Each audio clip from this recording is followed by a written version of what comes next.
Welcome to AC and electrical education. दोस्तों, आपका स्वागत है मेरे चैनल पर। तो आज हम रिपेयर करेंगे एयू स्मिथ का वाटर प्योरीफिकेशन सिस्टम, जो कि विदाउट मेम्ब्रेन विदाउट पंप है।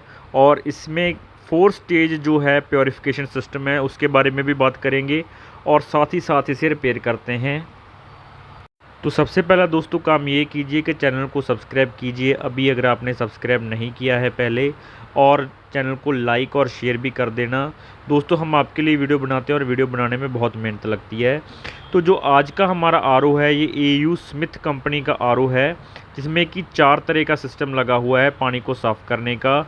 एक हमें साथ ही इसके ऑटोमेटिक डिस्प्ले भी मिलता है, जिसमें कि इसमें हमें सर्विस का, ऑन का, ऑफ़ का पूरा दिखाता है ये, और पानी आ रहा है कि नहीं आ रहा है उसका दिखाता है। तो इसमें दोस्तों एक तो मेम्ब्रेन नहीं है और एक पंप नहीं है। जो पंप और मेम्ब्रेन दोनों तभी यूज़ होंगे इसमें अगर आपका जो टीडीएस है 200 के ऊपर है या 250 के ऊपर है। आप 500 टीडीएस तक इसे यूज़ कर सकते हैं इस आरओ को, उससे ज़्यादा को आप नहीं यूज़ कर सकते, क्योंकि उससे ज़्यादा पानी हार्ड हो जाएगा। फिर आपका जो बॉडी है उसे पचा नहीं पाएगी अच्छे तरीके से, और आपको बारी बारी फील होता रहेगा। तो यहाँ पर इसमें क्या क्या प्रॉब्लम आती हैं उसके बारे में भी बात करेंगे, और इसे सर्विस कैसे करेंगे उसके बारे में बात करेंगे। यहाँ पर देखिए कि इसमें सबसे जो मेजर प्रॉब्लम आती है वो यही है कि अचानक इसमें आपका टैंक को लगेगा, टैंक में पानी ख़त्म हो जाएगा और ये आरओ आपका चलेगा नहीं, और इसकी जो डिस्प्ले है वो भी आपकी कंटिन्यू ब्लिंक करती रहेगी। तो इस स्टेज में क्या होता है दोस्तों कि ये हमारा जो एक प्रेशर स्विच होता है, जैसे कि एलपी कहा जाता है, लो प्रेशर स्विच ये वाला। तो ये वाला प्रेशर स्विच ख़राब हो जाता है, जिसकी वजह से क्या है कि पानी का जो जब टैंकी से आपका जो पानी आ रहा है उसका हमें पता नहीं लगता, आरओ को पता नहीं लगता कि पानी आ गया, क्योंकि इसका जो एलपी स्विच है वो ख़राब हो जाता है। और जब ये एलपी स्विच ऑन होगा तभी आपका जो आरओ का जो एसवी होता है, हमारा जो रिले होता है जो पानी को पास होने देता है, वो ऑन होगा।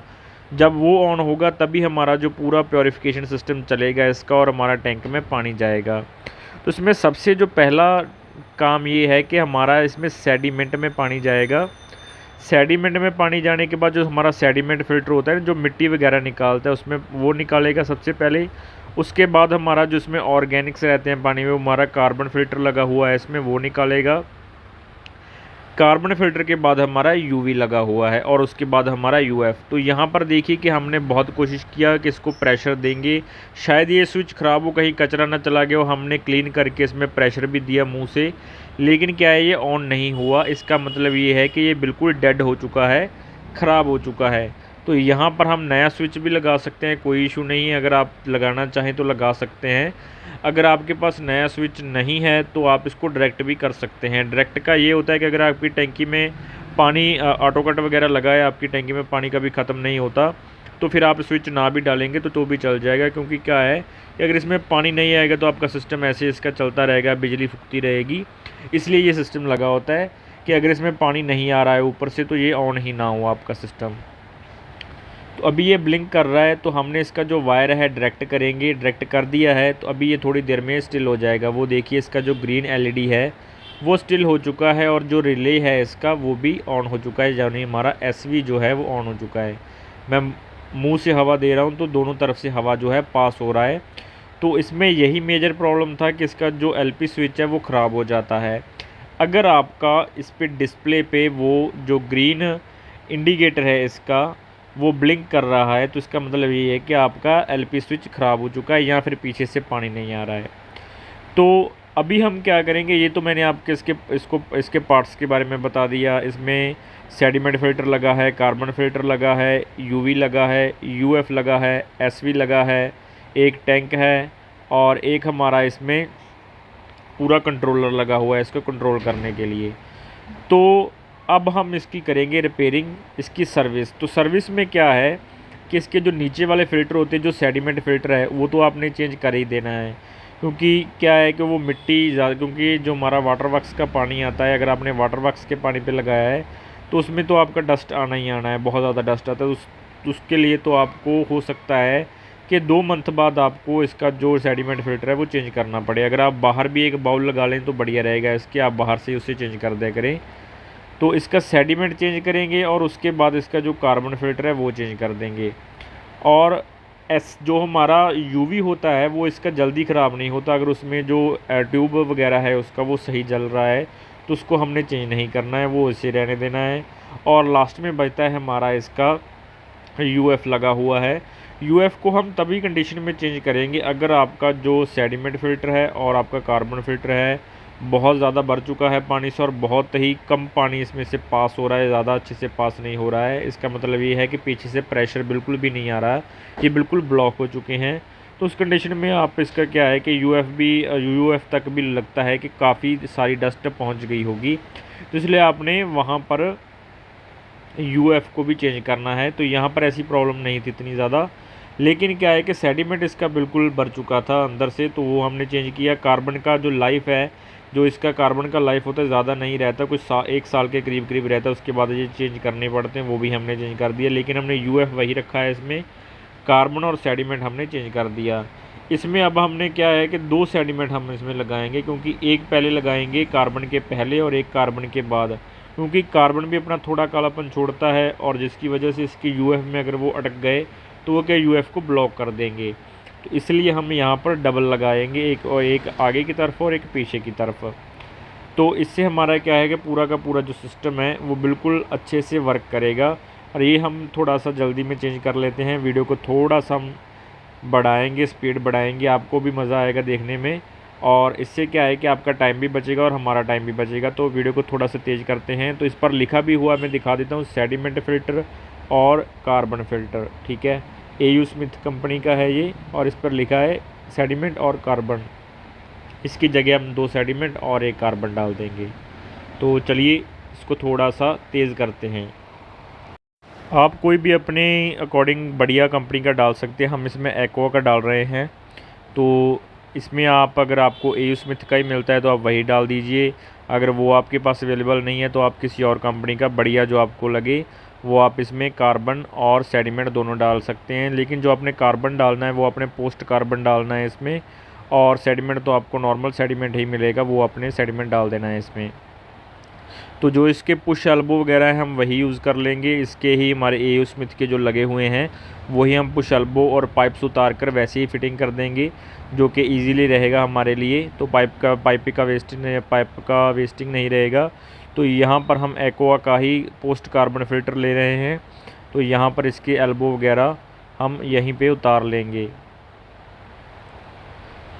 तो इसकी जो पूरी डायग्राम है वो बहुत ही सिंपल है, मैं आपको वीडियो में ही बता देता हूँ, आपको आसानी रहेगी कि जब भी आप कार्बन और सेडिमेंट फ़िल्टर किसी भी आरओ में डालते हैं, ये तो एयू स्मिथ का है। अगर आपने मेरी दूसरी वीडियो नहीं देखी कि 25 लीटर आरओ को 50 लीटर में कैसे कन्वर्ट करते हैं, और 50 लीटर आरओ कैसे तैयार करते हैं, 25 लीटर आरओ कैसे तैयार करते हैं, 1000 लीटर आरओ कैसे तैयार करते हैं, या फिर जो घर में हमारे नॉर्मल आरओ लगा होता है उसकी पूरी सर्विस कैसे करते हैं, और साथ ही साथ उसमें जो कार्बन फ़िल्टर है कैसे चेंज करते हैं, मेम्ब्रेन कैसे चेंज करते हैं, पूरी वीडियो में मैंने बताया है। आप मेरे चैनल पर जाइए, मैं आपको इस वीडियो में भी उसका जो लिंक है डाल दूंगा, आप देख सकते हैं नीचे डिस्क्रिप्शन में। और साथ ही साथ मैं आपको इसमें बता देता हूं कि अगर आप जब कार्बन या फिर आप सेडिमेंट फ़िल्टर डालते हैं तो उसमें एक तीर का निशान बना होगा कि पानी इस साइड से इस साइड फ़्लो करना चाहिए, तो आपने उसी साइड उसका जो इन और आउट देना है, ठीक है। तो यहाँ पर सबसे पहले पानी जाएगा, अगर मैं बताऊँ आपको, तो हमारा सेडिमेंट में जाएगा, उसके बाद कार्बन में जाएगा, उसके बाद हमारा जो फिर से सेडिमेंट में जाएगा पानी, और सेडिमेंट के बाद हमारा लगा होगा रिले, यानी कि हमारा ये एसवी लगा होगा, जो कि जब तक हमारा सिस्टम इसको जो इंडिकेशन नहीं देगा ये ऑन नहीं होगा। तो जैसे ही वो ऑन होगा तो उसके बाद जो पानी है हमारा, जो कि हमारा कम से कम अगर मैं बताऊँगा, अगर आपका 200-250 TDS है तो आपका 50% पानी साफ़ हो चुका होगा। उसके बाद जो उसमें जर्म्स वगैरह हैं वो हमारे यूवी रॉड जो है, जो कि अल्ट्रा वायलेट रेज़ छोड़ता है, उससे वो ख़त्म हो जाएंगे।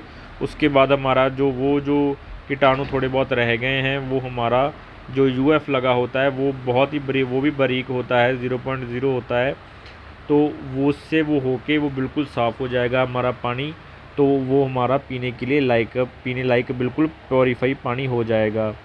तो इसमें दोस्तों और मेम्ब्रेन सिस्टम में क्या डिफरेंस है वो भी मैं आपको बता देता हूँ।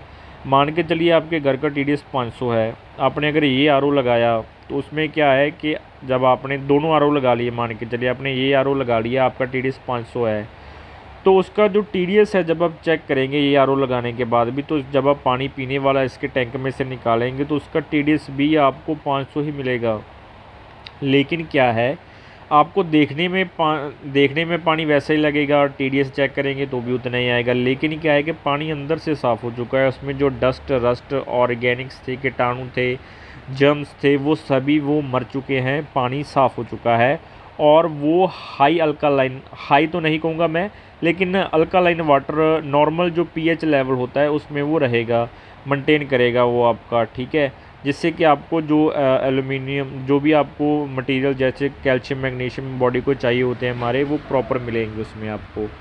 और अगर आप दूसरा आर ओ मैं बताऊँ आपको, वो क्या रहता है कि अगर आपका 500 TDS है और अगर आपने मेम्ब्रेन बेस्ड आर ओ लगाया है, तो उसमें क्या है कि आपका जो पानी वेस्ट भी निकलेगा, इसमें वेस्टेज नहीं है वाटर का, ठीक है।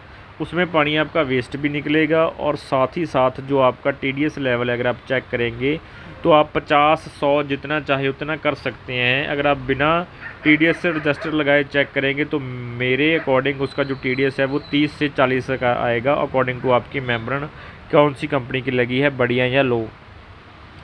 तो अगर आपका TDS इतना कम हो जाएगा, आप एडजस्टर लगाकर उसका बढ़ा भी सकते हैं TDS। अगर आपको ज़्यादा लाइट पानी पीने की आदत चुकी है तो आप आर ओ जो मेम्ब्रेन होता है, मेम्ब्रेन टाइप हमारा आर ओ लगवाएं। नहीं तो आप ये भी लगा सकते हैं जिसमें 4 स्टेजेस मिलती हैं। दोस्तों ये हम दोनों तरह के आर ओ हम खुद भी बनाते हैं। अगर आपको ऑल इंडिया ये दोनों तरह के आर ओ कहीं पर भी चाहिए, जो विदाउट मेम्ब्रेन होता है, जो हमारा लेस देन 500 TDS चल जाएगा, और जो 5 के ऊपर वाले हमारे आर ओ बेस्ड होते हैं, मेम्ब्रेन बेस्ड होते हैं, वो भी आर ओ हम बनाते हैं। आपको 10 लीटर से लेकर, जो घर में हमारे 10 लीटर 12 लीटर की कैपेसिटी यूज़ होती है, उससे लेकर 25 लीटर 50 लीटर 100 1000 लीटर तक 2000 लीटर तक आपको आर ओ हमसे मिल जाएगा। तो इसमें हमने जैसा कि मैंने बताया था, सेडिमेंट भी लग गया है, कार्बन फिल्टर भी लग गया है, सभी हमारे फ़िल्टर लग चुके हैं। हमारा जो LP स्विच हमने उतारा था उसकी जो वायर है दोनों आपस में अटैच कर देंगे जो LP स्विच पर लगी थी, जिससे क्या है कि इसको इंडिकेशन मिलने लगेगी कि पानी आ चुका है। तो इसको लगाने के बाद इसको चेक कर लेते हैं, अगर ये अच्छे से काम कर रहा है तो फिर हमारा जो आर ओ है पूरा वर्क। आज पूरी डिटेल में हमने सीखा है कि आर ओ को कैसे रिपेयर करते हैं। तो अगर आपको वीडियो अच्छा लगा हो तो प्लीज़ चैनल को लाइक और सब्सक्राइब जरूर कर देना। वीडियो बनाने में बहुत मेहनत लगती है। Thank you.